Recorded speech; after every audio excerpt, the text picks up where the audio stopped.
Karma is an Oriental word which has found its way into most English dictionaries.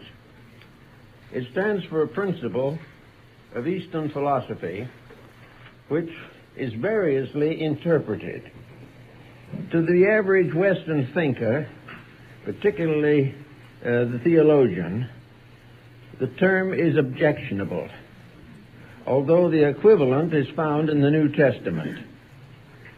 As we are told in the New Testament, as a man soweth, so shall he reap. And this is very largely the traditional explanation or interpretation of the word karma. It also is found in the Buddhist scriptures, where Buddha says, effects follow their causes, as the wheels of the cart follow the foot of the oxen. Therefore, we are dealing with cause and effect. We are not dealing with punishment per se. We are not referring to a condition after death or in life in which evil forces take over the life or consciousness of a human being. We are not relating to demonology, nor to a Hades populated by ghosts and monsters.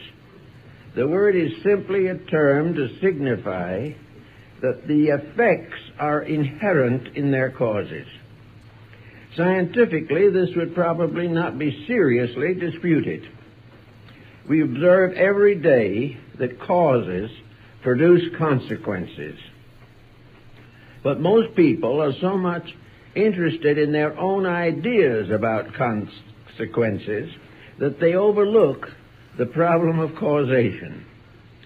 Today, as we look around us, we see an almost classical example of how causes produce their effects, how the way we do things becomes the way in which we are rewarded or punished.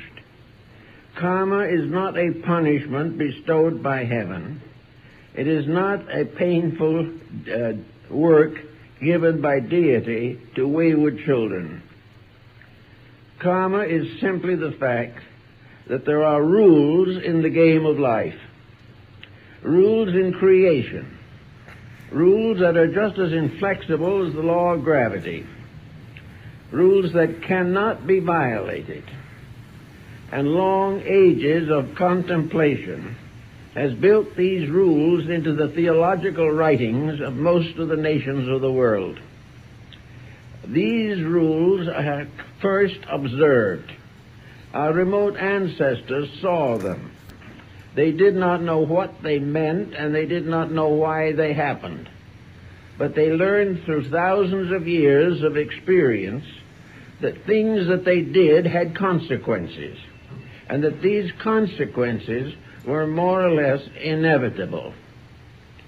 They found in those days that the individual who broke the common rules of life suffered. He suffered not because a divine power looked down on him and punished him. He suffered simply because he broke the law of cause and effect. This law is impersonal, it is just, it cannot be arbitrated, and it cannot be not mollified or changed by almost any process that we can think of. Actually, therefore, we live in a world in which we have to be thoughtful of what we do if we wish to enjoy the maximum benefits of existence. The purpose of knowledge, finally, is to discover what we can do that does not result in trouble. Ignorance, consequently, is the condition of being unaware that what we do has consequences. Now, we are mostly willing to accept certain visible forms of consequences. We know that if we eat the wrong foods, we will have dyspepsia. We know that if we become bound to drugs or narcotics or alcohol, we will pay for this indiscretion. We know that we are capable of improving our living or destroying ourselves. according to our understanding and application of the principles of cause and effect.